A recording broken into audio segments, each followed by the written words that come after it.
for by NHTSA.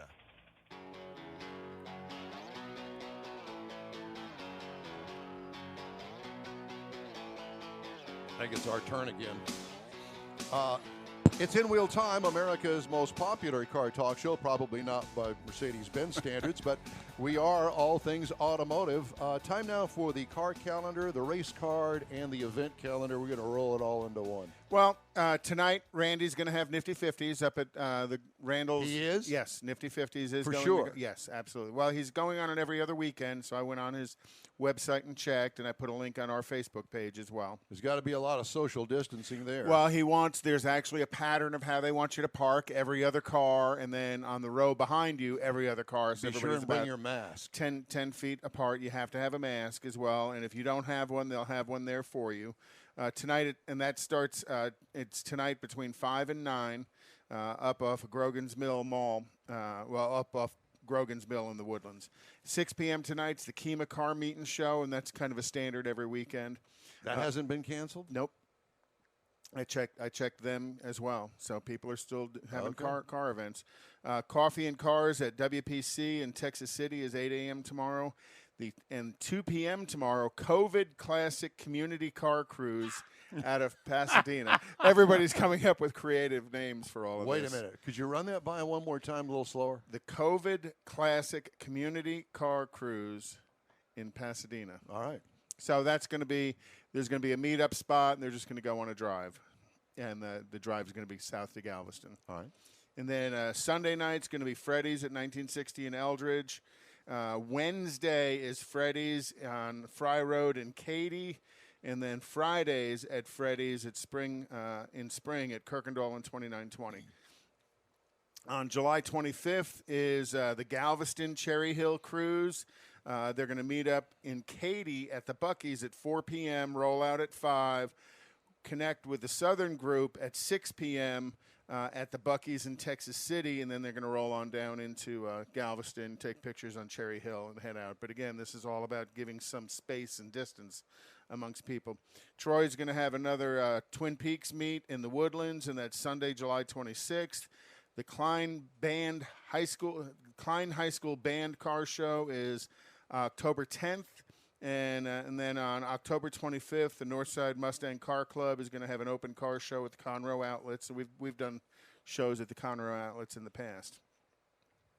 So this weekend, racing calendar. Formula One's back, and they are running Formula One. So that's going to be their first. Is there anybody in attendance? No, there's no stands. There's people there, but there's no audience in the stands and stuff. So that's going to be, and that's at the Red Bull Ring in Austria. Grand Prix of Indianapolis is this weekend as well. So that's the road course at Indianapolis. Indianapolis 500s. I don't know that that's going to happen at all as the 500. IMSA's at Daytona this weekend. NHRA, where are we at here? It's all jacked up. Yeah, it's seriously just what an absolute next weekend, mass. NHRA is going to have their opening event since COVID, and that's going to be at the Lucas Oil Raceway in Indy. God. All right. I have something that I wanted to mention. The catalytic converter that we've all bemoaned for decades, but let me just read the story. John Mooney, Mr. Mooney, the force behind catalytic converters, died this week at the age of 90. Mooney was June 16th, actually, at his home in Wyckoff, New Jersey, credited with the big breakthrough while working at supplier Engelhard in advancing one of the most important anti-pollution devices since the creation of the car. I didn't know this. Saw the story, started reading, I thought, I really should share this because this guy was truly huge. SAE International considers it among the top inventions since the dawn of the automobile. The EPA says it has saved thousands of lives and prevented hundreds of thousands of throat and lung ailments. The modern catalytic converter, which scrubs smog and soot-producing hydrocarbons, carbon monoxide, and nitrogen oxides from automobile exhausts, has revolutionized air pollution controls with its invention in the 1970s. Catalytic converter development began in the 50s was spurred by federal regulations that mandated lead-free gasoline, which hampered and in some cases disintegrated anti-pollution devices. The three-way catalytic converter was a major advance over the oxidizing converter, which General Motors patented and began installing in vehicles in 1974. I didn't know that GM had its own version of a catalytic converter. Early catalytic converters developed by Mooney and Keith, another guy, cut carbon monoxide and hydrocarbon emissions, but the Clean Air Act of 1970 imposed new limits on another pollutant, nitrogen oxides. The device they created, a ceramic honeycomb coated with various oxides, platinum, rhodium, using a single catalyst bed, was introduced on assembly lines in 1976. Rather than look at the exhaust, he focused on the gasoline piped into the engine. If it was mixed with the right amount of air, the exhaust would offer a one-stage converter and just enough oxygen to simultaneously render the three pollutants harmless. Keith later sent Mooney around the world with an assignment: convince automakers to add an oxygen sensor to their engines. The sensor would monitor fuel-to-air ratios so each engine could be tuned to optimize where Mooney's one-stage converter would engage. Mooney said, "My greatest contribution to the world was convincing countries to remove lead from gasoline," he said in an interview published by Chemical Engineering. And remember, at the time, everybody thought, oh, what are we going to do? Right. Well, it's going to rob us of horsepower, blah, blah, blah, blah, blah. Yeah. Now we're turning out 900 horsepower engines from the factory, and you can buy them. At any rate, he said in an interview published by Chemical Engineering Progress in 2005, lead in auto exhaust caused children in urban areas to lose up to 10 IQ points and caused hypertension and serious heart problems for adults. Mooney was awarded 17 patents and elected a fellow of SAE, then known as the Society of Automotive Engineers, in 1990. Although I liked my chemistry courses well enough, I've always had a practical bent, he once said. I like to make things happen, and that's what engineers do. They take the basic science and make things happen with it. Think if he'd have gotten $1 for every catalytic converter. Heck, think if he had gotten 10 cents for every catalytic converter. Yeah. He'd be probably, $100 bajillionaire. million at least, yeah. But at any rate, I just thought it was noteworthy that he died in June the 16th. Very smart man. Very smart man, yeah, exactly. But looked at that problem, that issue, in a different way than anybody ever had Out of the before. box. That's it. Hey, I want to remind you that if you're a member of a car, truck, or Jeep club, you can put your group in our In Wheel Time Car Club Spotlight. Just email us the club's information and contact name and number, and we will take it from there. The email address is info@inwheeltime.com. We're back after a quick break. It's 4 a.m., Monday, and you're literally sucking baby snot through a tube because she's congested. Man, that's love. And if you love her that much, love her enough to make sure she's buckled in the right car seat. To make sure your child's in the right seat for their age and size, visit nhtsa.gov/the right seat. Show them you love them. Keep them safe. Visit nhtsa.gov/the right seat. Brought to you by the National Highway Traffic Safety Administration and the Ad Council. Is your business or company looking to stand out in a crowded advertising market? Looking to reach the real auto enthusiast? Well, you found it. You're listening or watching In Wheel Time, and so are your fellow enthusiasts. The In Wheel Time Car Show now reaches 500,000, and we can put together a marketing plan that will engage them in your product, business, or service. To get the tires rolling, just shoot us an email to our marketing director, Jeff Zekin. His address is jeff@inwheeltime.com. Welcome back to In Wheel Time, the most popular live weekly award-winning car talk show, along with Mike Out of This World Mars down there in that fuchsia shirt, and Conrad DeLong there. Fuchsia. Well, it was lime green. Lime green. Fuchsia's kind of a pink color. Kind of matches your shoes. It does. My saddle shoes. And Conrad DeLong, I'm Don Armstrong. Glad she could join us today. Oh, boy. Here we go again. You did own a pair of saddle shoes at one time in your life, didn't you? Birkenstocks. Didn't we all? Birkenstocks. No, they were sandals. Hippie sandals. Yeah, I remember. You probably still have that same pair, don't you? No, I think I threw them out after After the Harvey flood. flooded my house. Yeah. All right. Well, I just thought. But we have more important things to do. No, we don't. Okay. We want to talk about shoe choices. So we have joining us right now Houston racer Alec Udell.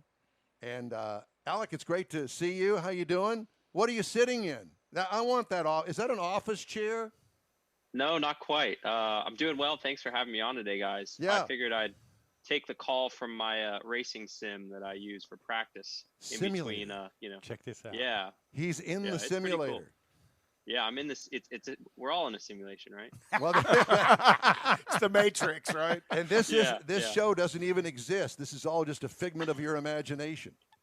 All right. Well, glad I'm on it. We are too. So, right. tell us Yeah, about I'll the sim. Yeah, I'll flip the camera around here. So I started putting this together about end of February of this year. So it ended up being really nice timing. But so I've got a steering wheel set up here. I've got it a little spaced out, but a nice steering wheel, and then tilt and pedal set up, and then triple monitors, which I'm running some racing and just catching up on some of the Formula One qualifying from this morning and watching the IndyCar race. But normally it's running, the three screens with like you're inside the car. And then if I stand back a little bit, here's the seat, a little bolster for my back there. Nice. But it's a nice little setup here. Yeah, no doubt. So, can you choose whatever track you want to put your car on? Oh yeah, definitely. And so, tell me, what are you racing currently, professionally? I just got back from, actually, we had a couple days at Sebring, which I was doing coaching with the GT3 Cup cars with Porsches. And then we were at Sebring first, and then went to Road Atlanta.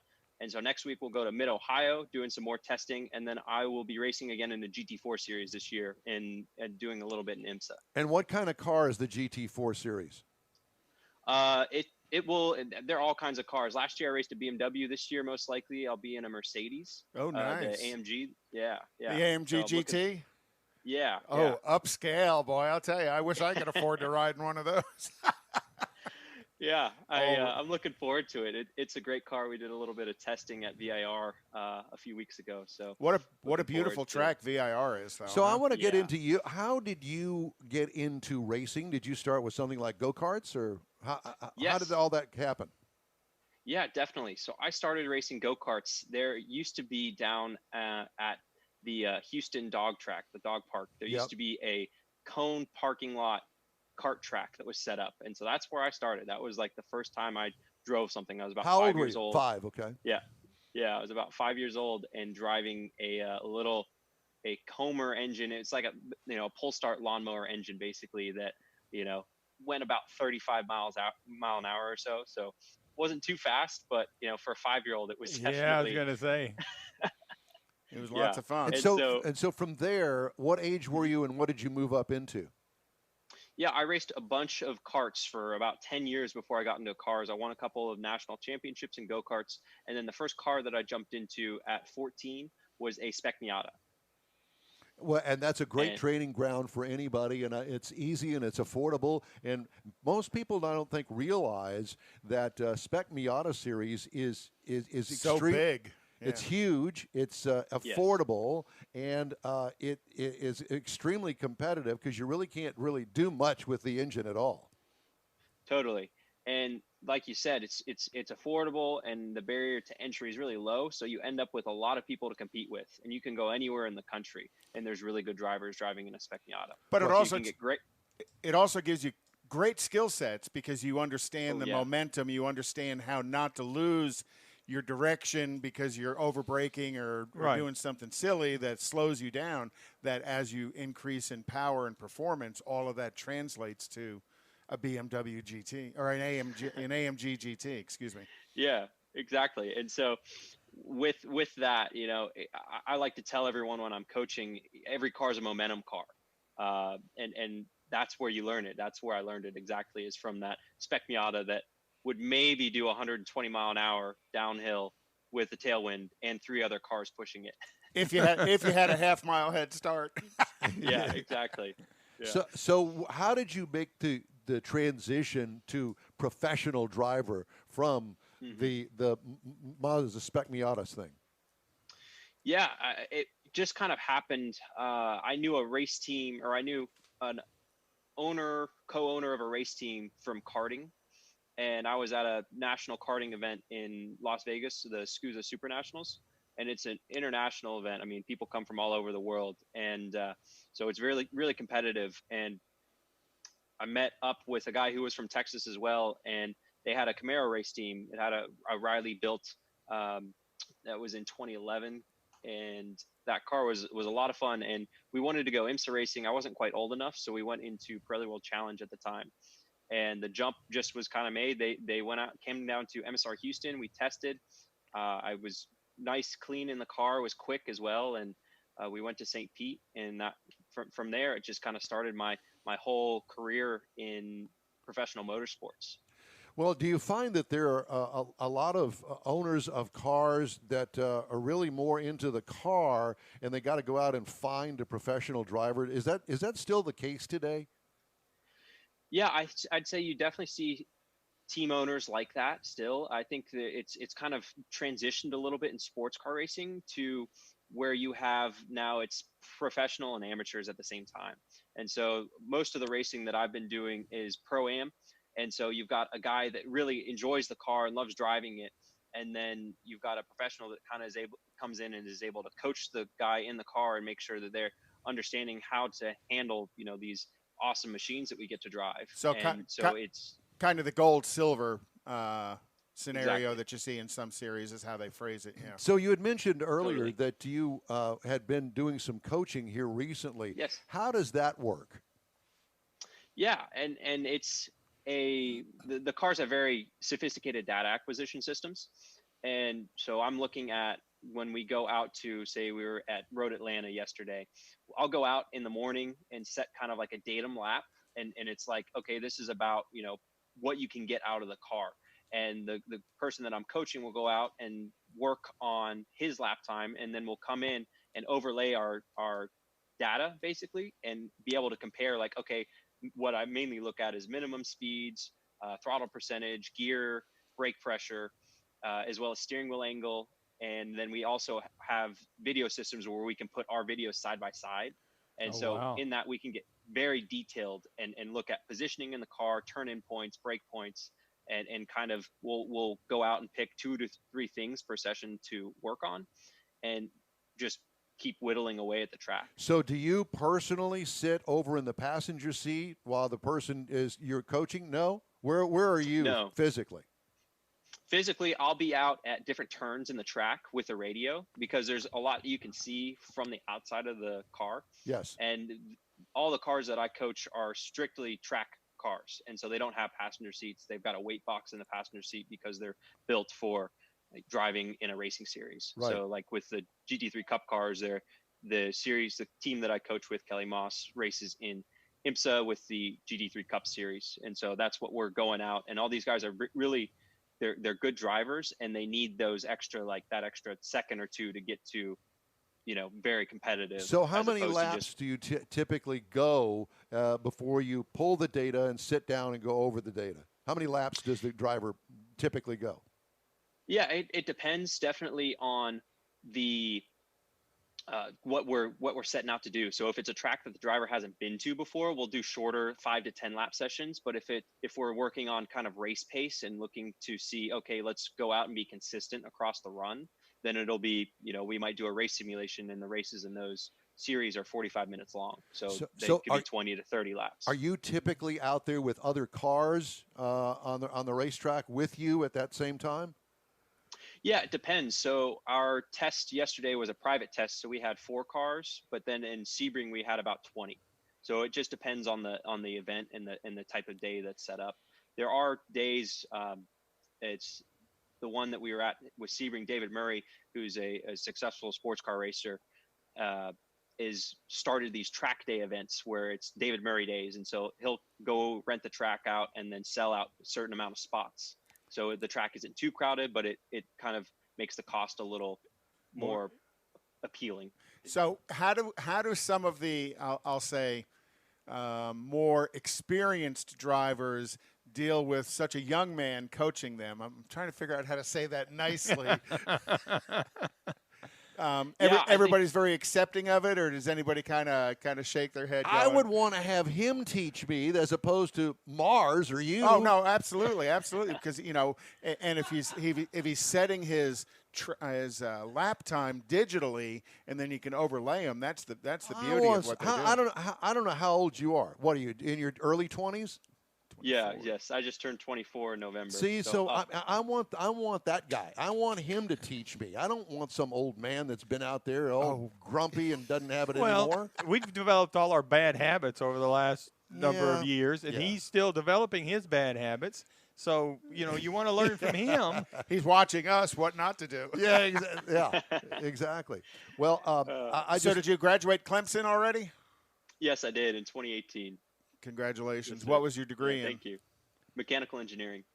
And you bring that relation to the racing as they're developing the car and your input to the car. Do a lot of the teams allow you to input that type of mechanical engineering into the vehicles that they're building for you? Yeah, totally. So a lot of what I use my degree is really the problem solving process. So it's in a race car, you're always looking to be more efficient, faster, and getting the best lap time out of the car. And so for whatever, you're trying to optimize the situation. So what I do very well is I work with the engineers on the race team, and I'm able to describe what I want the car to do or what the car is not doing in a way that they are able to take it and say, okay, let's make this change. And sometimes I give the feedback where it's like, okay, well, I don't think a bar change would be right because it feels more like maybe the tire is rolling. So we're already over the limit of what the tire is. So maybe we could make a ride height adjustment to change the roll center of the car. So it's more so in the suspension and rather than like the anti-roll bars. So you can talk that engineering talk instead of just a driver saying, I feel a little shaky out here. You can tell them, look, yes. This is why I think I feel shaky, and they can take that and understand it better. Exactly. Yes. So when are you going to go to work for Roger Penske is what I want to know. Where are you going to buy Roger Penske? Yeah, that's it's all starting with a go-kart track up in Conroe that I help manage and operate. And so that's the place where if you're looking to get into racing, that's where you go. It's Houston Karting Complex up on Loop 336 in Conroe. I've seen that up in the trees. Yes, exactly. And nice place. So we thank you. The goal there is just to bring racing close to home and allow people to get into motorsports and not have to, go out and buy a car or a go-kart and see, dip their toe in it, see if they like it. And so we have league racing, we have carts that we sell for people that are competition carts. And then of course I do the private coaching and everything. So my goal is to keep building those and build more and more and more around the country. And so. Well, Alec, it's a pleasure to talk to you. And I got to wrap this up now, but I have to ask you, how much money you got in that racing simulator that you're sitting in right now? Don's jealous. None of your business. You're allowed to say that, Alex. Yeah, a few thousand for sure. It's not for the weak-kneed, I can tell you that. Have you done any of the iRacing that we're seeing everybody transition to when COVID hit? Have you been involved in any of them? Yes, I have. I did a lot with the SRO series, which is the series that I won last year. The American series, I did a lot with their e-racing this year, and so that finished up about 3 weeks ago or so, and their first race is next weekend. Cool. So. Alec, we put a link. We put a link up to your complex. Thank you so much. We really appreciate the time that you've taken with us today. It's always great to talk to you. Hope to talk to you again soon. Thanks. Alec Udell at the Alec Udell Racing. Time now for In Wheel Time's weekly look at the world of Jeeping. It's called Jeep Trails, and Mr. Mars has that. I have that, and you're going to love this. So as soon as I find it, here it is. So I found this out. I was out there looking at Jeep Wrangler. I was looking for some stuff for a Jeep Wrangler. We've been talking about storage. I found a company called Icebox, BOXX. Now, what they have is it's a door-mounted bottle opener. If you're outside, out and about, and you're out in the wilds and everything, we've seen where they take the doors off and they put the foot pegs on there so that you can ride with foot pegs. So now you can take, when you take the doors off, you can put a bottle opener right there. Yeah, Jeep Trails. And So, and it mounts there on the door, and you can open a bottle with it. Now, if you're out and about, like I say, out in the wild and stuff, it mounts right there on the door. It's out of the way. You open the door. It doesn't get in the way of it or anything. Do you have to drill holes? Nope. It mounts there on where there's some bolts right there. See how all the spotlight and everything's done? So you can put it right there to keep your ball so that you can open all the bottles. Now, I will tell you that in the description on Amazon, which is where I found this particular thing, so you can order it up, on the description it says, now you can pop a top on a cold one while working on your Jeep, in parentheses, voiding the warranty, close parentheses, and not miss a beat. Oh, my God. All right. See, I can use the seatbelt for out of my rally. It's Yeah, a, but it's you a got perfect that. bottle. It's a perfect bottle opener. Well, there you have it. So, okay. In competition with Mike's bottle opener there. Thank you very much. We've got more of the In Wheel Time online show, including the Mystery Garage after this quick break. It's 4 a.m., Monday, and you're literally sucking baby snot through a tube because she's congested. Man, that's love. And if you love her that much, love her enough to make sure she's buckled in the right car seat. To make sure your child's in the right seat for their age and size, visit nhtsa.gov/the right seat. Show them you love them. Keep them safe. Visit nhtsa.gov/the right seat. Brought to you by the National Highway Traffic Safety Administration and the Ad Council. Is your business or company looking to stand out in a crowded advertising market? Looking to reach the real auto enthusiast? Well, you found it. You're listening or watching In Wheel Time, and so are your fellow enthusiasts. The In Wheel Time Car Show now reaches 500,000, and we can put together a marketing plan that will engage them in your product, business, or service. To get the tires rolling, just shoot us an email to our marketing director, Jeff Zekin. His address is jeff@nwheeltime.com.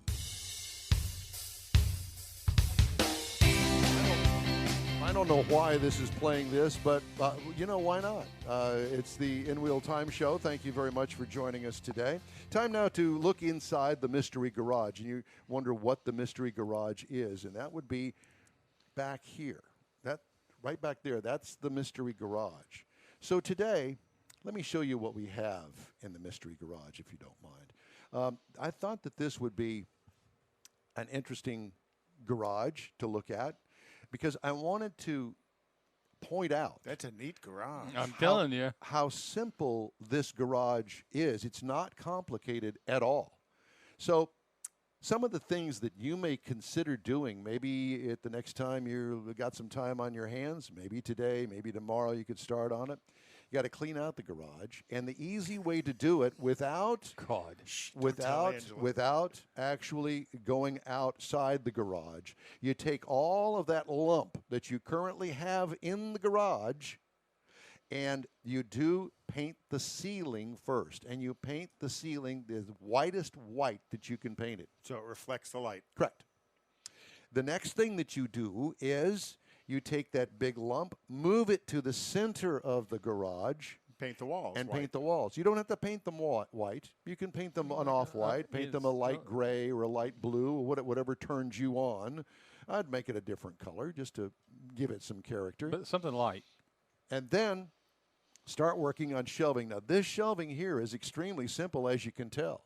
I mean, that is probably a total of about $30 between the actual shelving and the stuff that you put on the wall and attach the shelving to. And he's got some weight on there. He does.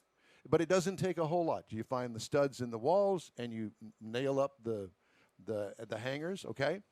Now, over on the left-hand side, he hasn't done anything out of the ordinary over there either, but I do like the fact that he's put the shelving on those kind of track deals so you can move the shelving up and down as you want. The stuff that's over the workbench, it actually needs to be kind of a fixed place because you need to have your tools on the back of the wall. The workbench, by the way, you can buy a workbench similar to that at Sam's. There he's got his tool chest like I've got back here. He's got room to store upright things like a engine puller. He's got a drill press and it's a press. It's not complicated. I guess the point that I'm trying to make air here. compressor So in the once you corner. get the stuff up on the walls, then paint the floor. And it's a process. And it's going to take you a couple of weeks because the first thing you got to do is you get clean it. And that's the biggest thing. And then you've got to let the concrete dry. If you use a power washer, anything that's wet, you got to let the concrete dry. And then you follow the instructions with the can of paint. Now, I'm going to tell you right now, the can of paint is expensive. Yeah, it's not paint. It's a coating, epoxy, something special for the floor. And the one that I used last wasn't all that great, but you had to put down a sealer first, and then you put the paint over the top of it. And make sure you buy one that has a little bit of slip resistance in it, because that can be pretty slick if you paint the floor. And then don't forget that you need to work on lighting. And lighting is crucial, but there's really a pattern that you need to put the lights up, and you can do it yourself. You don't need to have somebody come over and give you some ideas.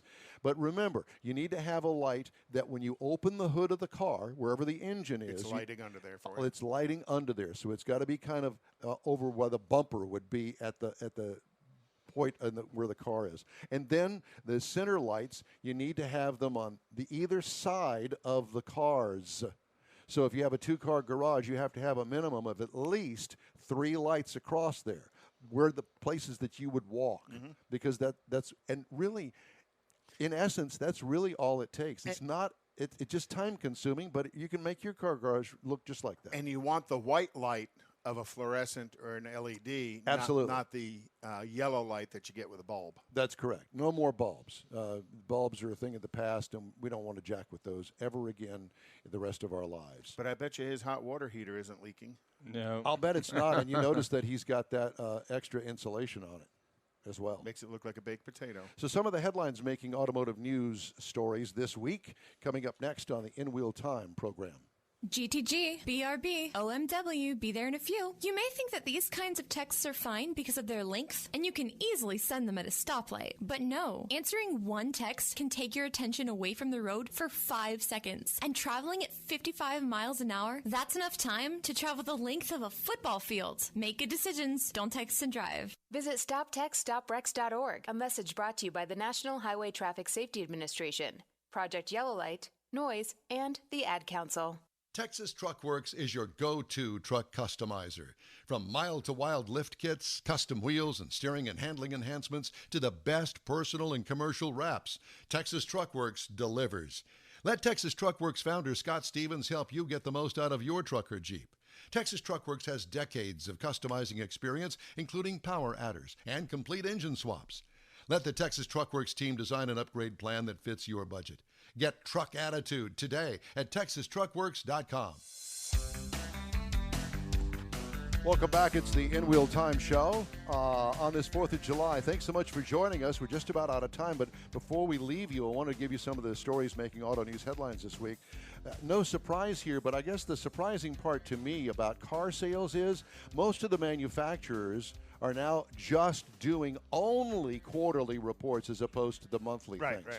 So second quarter U.S. sales slumped 34% at GM, 39% at FCA, and 50% at Nissan, reflecting sharply lower fleet and retail deliveries. GM's economist warned the path forward may not be linear as COVID-19 infections continue to rise. June volume fell 27% at Toyota and 22% at Hyundai. Still, the next few months, when government stimulus programs run out and additional jobless benefits expire and unemployment is expected to remain elevated, will provide another test of consumer resiliency. Oh, here's one. Dodge killing 2 nameplates that account for nearly half of its U.S. sales in the coming months to complete its transformation from a collection of pleasant people haulers into an army of asphalt-eating muscle machines. Thank you, Vince Bond Jr. at Automotive News, for all of those fine adjectives that you use there. Limited run Hellcat version of the Durango. I saw that, yeah. And an 807 horsepower Challenger are on the way as the brand loses the last of the relics from its former life, the Journey crossover and the venerable Grand Caravan minivan. Oh, man. 26th, yeah, darn. No, the Journey, but the minivan, I mean, I still have a use for that thing. Yeah, and somebody will make minivans, but, it just ain't making any dough. So you heard Ford is going to partner with Disney to reveal the new Bronco. Yes. I thought that was an interesting story. Yes, matter of fact, I have that. Oh, Do you have sorry, the I date? didn't mean- No. I just got short pieces of it. Yeah, so that's going to happen on July the 13th. And so it's going to be on ESPN, ABC, and National Geographic. That will air during the first commercial break in the 8 p.m. hour. I don't know whether that's Eastern or Central, probably Eastern. All 3 films will be available on Hulu the following day. Ford will be taking $100 refundable deposits for the Bronco following the July 13th reveal. And they're starting to put little teasers out. You know, I posted one up that they had put on their Instagram page, just kind of showing a little bit of the Bronco. It's going to be pretty cool. By the way, did you hear that Lincoln confirmed Wednesday that it is going to end production of the Continental? I'm not surprised. At the end of 2020, as the luxury brand abandons sedans. Everybody's abandoning sedans. U.S. sales of the Continental, reintroduced in 2016, slowed in recent years as customers shifted to the brand's growing crossover lineup. Lincoln announced this year that it would end production of its other sedan, the MKZ, at the end of the year. Mm-hmm. And Tesla blows past Toyota to become the most valuable automaker in the world, which really surprised me. Do you think that will continue? Yeah, I actually do. I think some of it's because Tesla's a little overvalued, but a little. Well, yeah, they're coming to Texas. By the way, he bought a whole bunch of land up near Austin. Kia sees its next generation mid-size sedan as such an upgrade from the interior and exterior styling to the high output engine and newly available all-wheel drive that the Korean automaker is changing the name. The 5th iteration of the sedan will drop the Optima badge in favor of the K5. Mistake. K5? The K5. Because they have this K9. Well, yeah. K900. K900. The sedan called the K9 in its home market and the K900 in the U.S. to avoid any canine association. Yeah. There's that. So, oops. Yeah. Just saying. Just saying. Well, that's it for today's 4th of July In Wheel Time Car Show. When you're on Facebook, please give us a like and tell your friends about us. You'll get Conrad's Unicorn hunting features along with all things automotive all week long. The In Wheel Time Car Show streams on Facebook.com/InWheelTime, YouTube, and InWheelTime.com. Podcasts are available on Apple Podcasts, Spotify, Stitcher Radio, iHeart Podcast, Google Podcast, and Podcast Addict. Special thanks to all of our guests today. The chief engineer is the fabulous David Ainsley. Our video and sales director, the man about town, Jeffrey Zekin, and also Tire Queen. This piece of mayhem produced, written, and directed by Don Armstrong. Please forgive me. For booking agent and podcast massager, Mike Out of This World Mars, and His Highness, King Conrad DeLong, I'm Don Armstrong saying so long for now. We hope you'll join us live every Saturday, 10 to noon, right here on the Smoke and Mirrors Network. Thanks for being part of the In Wheel Time family. Enjoy your weekend. Mask up. Be fabulous. Wash those nasty hands and stay sanitary like you know you want to. Have a great 4th of July. We'll see you next week.